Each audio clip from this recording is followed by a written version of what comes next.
Meditate in a Graveyard by Jonathan Wilson.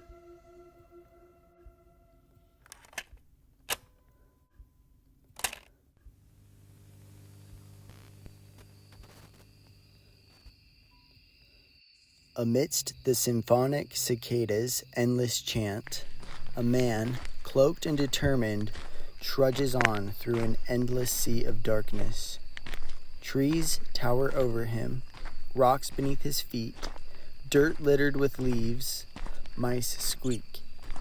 Each step sends echoed vibrations beneath the earth, signaling in seismic waves of his approaching presence.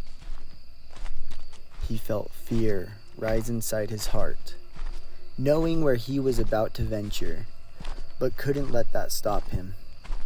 He knew of the looming presence that awaits and what it could do to him, but he has prepared long and searched diligently for it. Cold to the touch, thick invisible bars keep within them row upon row of secrets and unimaginable evil at bay. Grabbing a hold and heaving forward, the gate slowly unhooked with a click. He looked up as the squeak of a bat greeted him from above due to this stir of unforeseen motion. His aura was one of swirling gold sparks with black and white streaks to create a circle of illumination to unseeing eyes. Yet while no light protrudes through the spitting blackness, he continues on, for weakness he forbade. Heavy with longing, the headstones rest on each side of him, cemented to the earth. His black boots and cloak kick up leaves behind him as he walks. The night is so dark, visibility is rough, yet his heightened senses lead his way through the graveyard. He approaches a diverting path curving left. An owl hoots.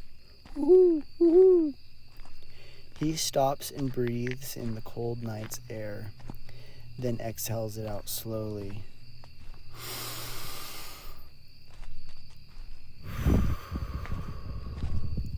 This ancient art of centering oneself is common practice for the man, for he's feeling the energy growing all around him. He closes his eyes, hears the cicadas, feels the rocks underfoot, sees the leaves dancing around him, tastes the fear in his mouth as the tension in his jaw loosens, releasing blood from his lip. He feels the air rushing down on him. In his mind's eye, he sees the wind in the form of a white dragon coming upon him, twisting and turning beautifully until it goes through him. He feels the heightened awareness in a directional pull and breathes in and out deeply once more.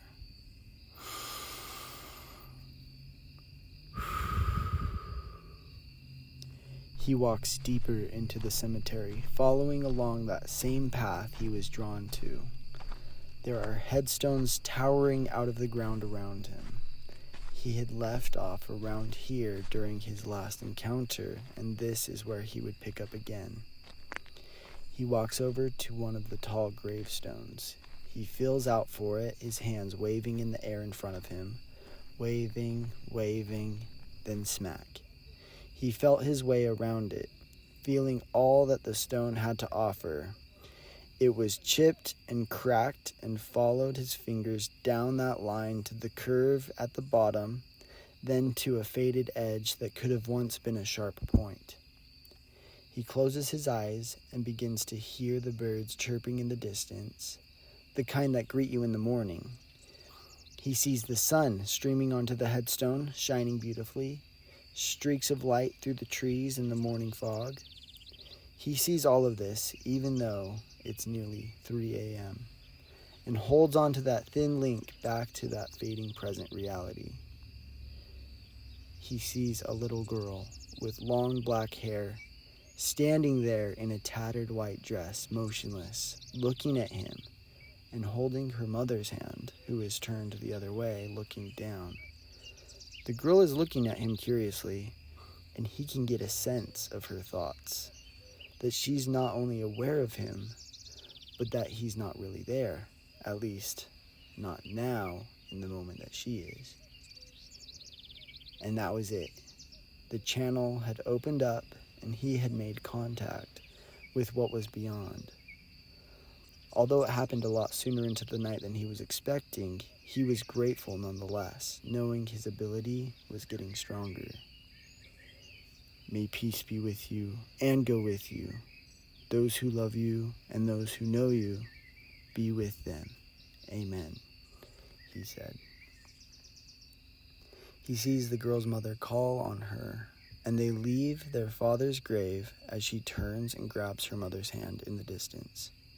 She looks back, but the man has gone, as he has now let go of the stone.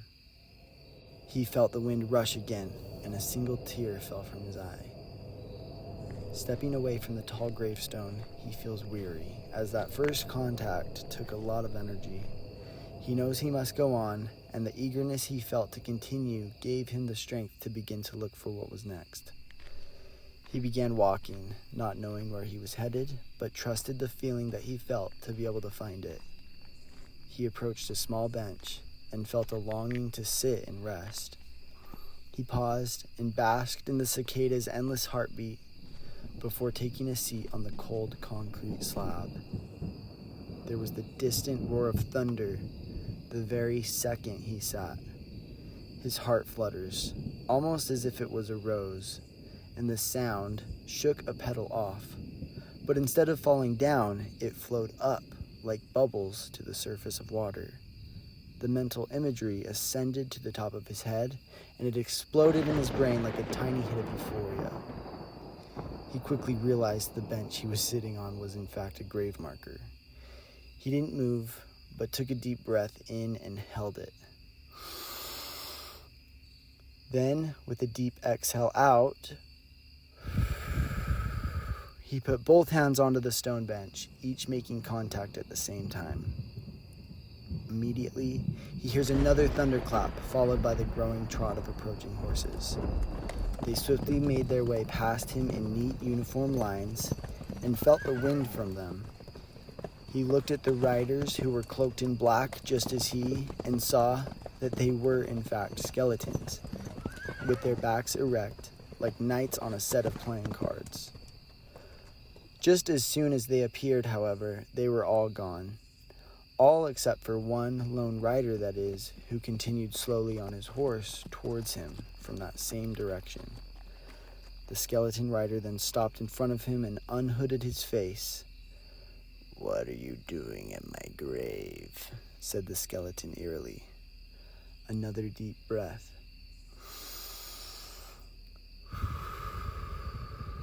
The fear he felt rising inside of him was dampened by the grounding reality that this was not real. He's not real, he thought. "I'm as real as you are real," said the skeleton, turning his horse to face him. Another deep breath in and out.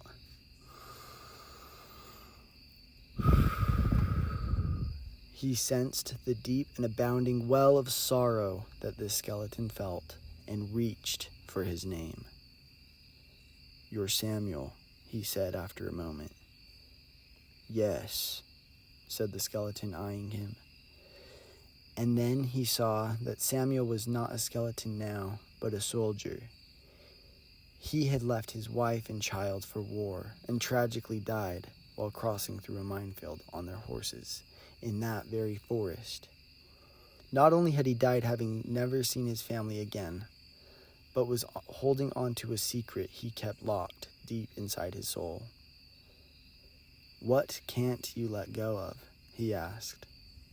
Samuel just stood there, not speaking. However, he knew what he was thinking and feeling. "You're ashamed because you not only left your wife and child for the war, but you slept with another woman," he said. "Yes," Samuel replied. "You don't have to let that plague you any longer." Just then, Samuel's horse went up on its back legs and neighed. It stomped down hard on the ground and rode off at full speed towards the others. He watched Samuel disappear into the night, fog wisping into the air. His family must have put a bench as a gravestone, because he was at rest now, and we can rest too. He felt the touch of rain and instantly opened his eyes. The first thing brought immediately to his awareness was the constant humming chant of the cicadas, always there, but quickly forgotten. He took more deep breaths before standing up.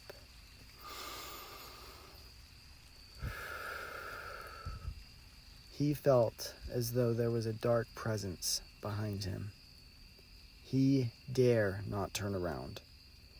He knows they're there, always watching, never moving, and quite honestly, he was terrified of them. However, the forces that keep them at bay are strong. We just have to be the ones to open up the gate for them. But still, he does. He stood up and turned around. Through the darkest blackness of the night, he saw it through the fence. It was next to a big, black, mossy cross, just staring at him with one singular red eye, glowing brightly in the night. The creature stood up on its hind legs and with its long, furry arms began clutching and shaking the fence. "Look at what you've become," he said. Snarls in response. Then he sees its teeth and its big pointy ears. A dark, buzzing feeling started to grow inside of him, and he knew he would be surrounded by it if he gave in to it.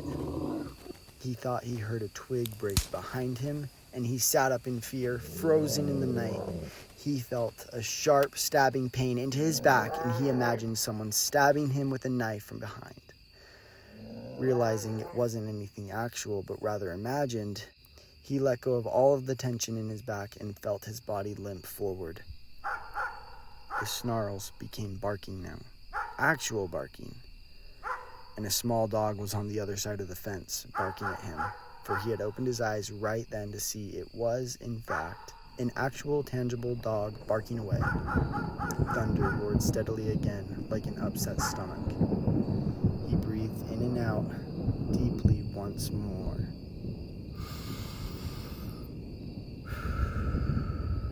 Then turned around and began walking deeper inside the cemetery. He walked on for a ways, following down that same path until he came to a hill. It was littered with tombstones and grave markers of all various sizes. He walked on past it all, being sure not to touch a single tombstone, for the energy he felt drawn to was the tree at the top of the hill. He had seen this tree in the daylight, had been here more than a dozen times before, and knows his way around it easily, despite it being 3 a.m. now. But this tree remains still to be a mystery he could never figure out. Each year, the leaves turn a different color than the year before. It's something subtle no one should really be able to notice, but also just something that shouldn't particularly happen. He went up and touched the tree, right palm directly flat against the trunk. It had big, thick veins that swirled from left to right upwards to make the outward overhanging branches, which was one of his favorite parts about the tree. It was very old and very powerful. It had a brilliant aura, but it was hidden. There has been some dark magic or spell, even possibly a curse, put on this tree to mask its power.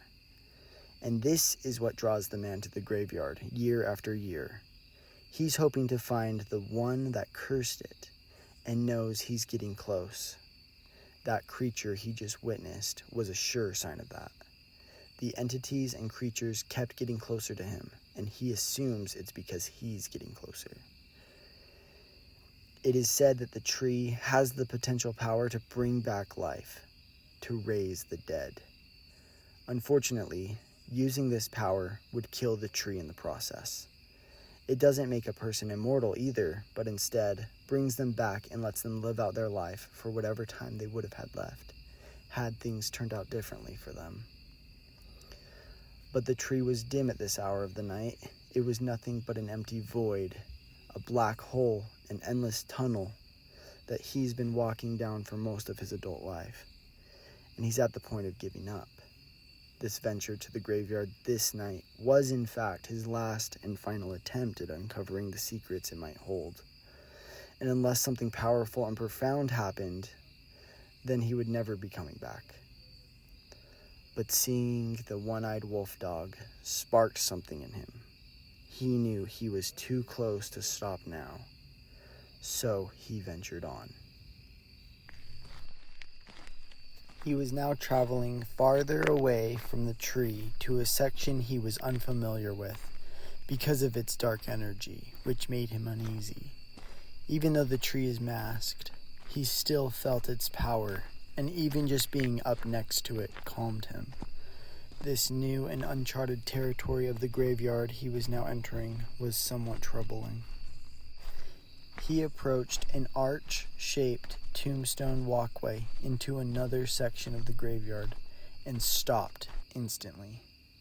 Through the archway, just a few feet away from him, stood what he could sense was Death himself, dressed in a thick, dark cloak, rich blackness behind that hood, and saw a bony hand sticking out of the cloak to clutch its scythe. Paralyzing fear struck his trembling body. Thoughts began to race through his quivering mind. Why had he even come here? Why does he do this to himself year after year? Why does he take this responsibility? The cold feelings started in his toes, made him want to run. Went up to his knees, for they wanted to give out and bend to the ground. Felt it up in his groin, relieving himself in a warm water's embrace. Continuing up to his chest, where his heart was beating on a freshly skinned drum. Up to his arms, where they were completely frozen in time.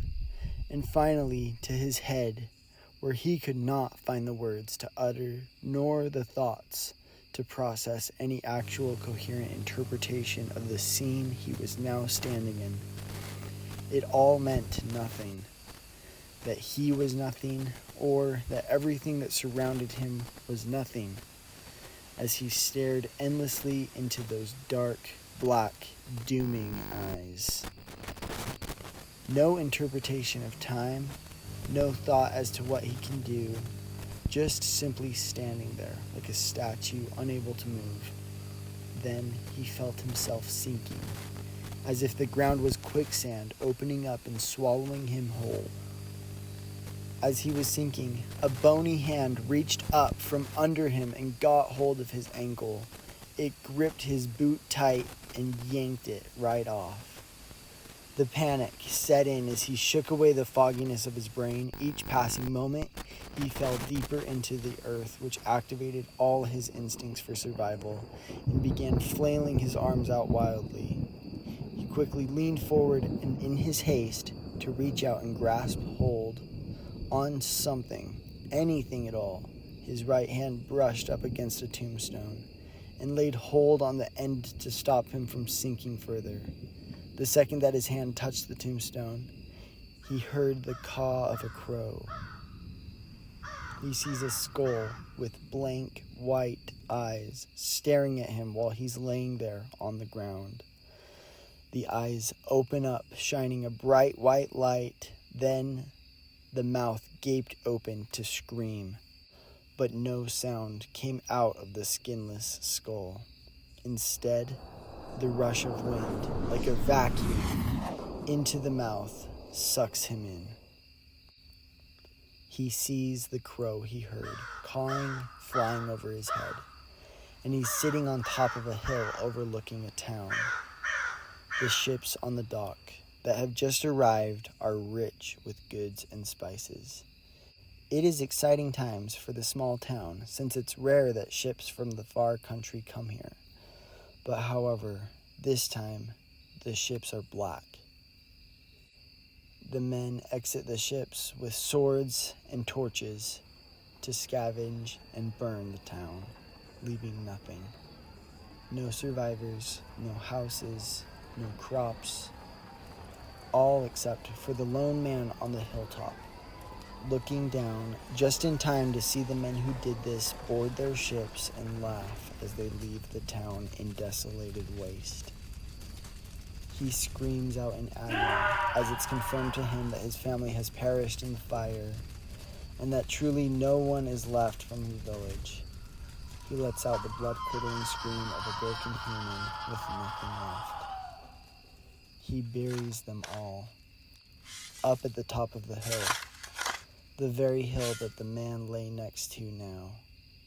The lone survivor plants a tree. He cares for the tree, year after year, working tirelessly to rebuild what was left of his town. The tree grew stronger, for the man loved the tree. He had always believed that the tree would be powerful, and one day would grant the ability to bring back everyone in his town that died. Rumors had spread around various towns about the lone tree and its magical ability. However, the man would end up taking his own life before any magical ability could be proven to exist within the tree. The man in the cemetery awoke lying face down on the grass, his hand still resting on the headstone he had touched when reaching for his life. He sat up on the grass and noticed he was missing a boot. The sun was trickling its way through the trees and into the cemetery around him. It was a beautiful yellow and orange fall morning. He looked up at the giant tree, then over to the archway where earlier that night he had faced what he believed to be death itself. It was gone now, and he could see the immensity of the graveyard that was still to be explored. He looked down at the gravestone that had just saved his life. It read, Angel Shaw, 1720 to 1777, the lone survivor of the Wilmington Massacre. He got the strangest, overwhelming sense of deja vu, somehow knowing deep within that this is the man that planted the tree. The cicadas were slowly ending their song, yet he knew that his song was just beginning again anew. Where the only seemingly remaining relic from that time and that life was thought to be a single magical tree, now he knew that that was not entirely true. Now he understood who he truly was. He was Angel Shaw, the lone survivor of the tragedy that occurred that day, and believes that he alone possesses the ability to bring them all back to life through the power of the tree, and he was determined to uncover its secret and to bring back his family and hopefully his entire town. To be continued.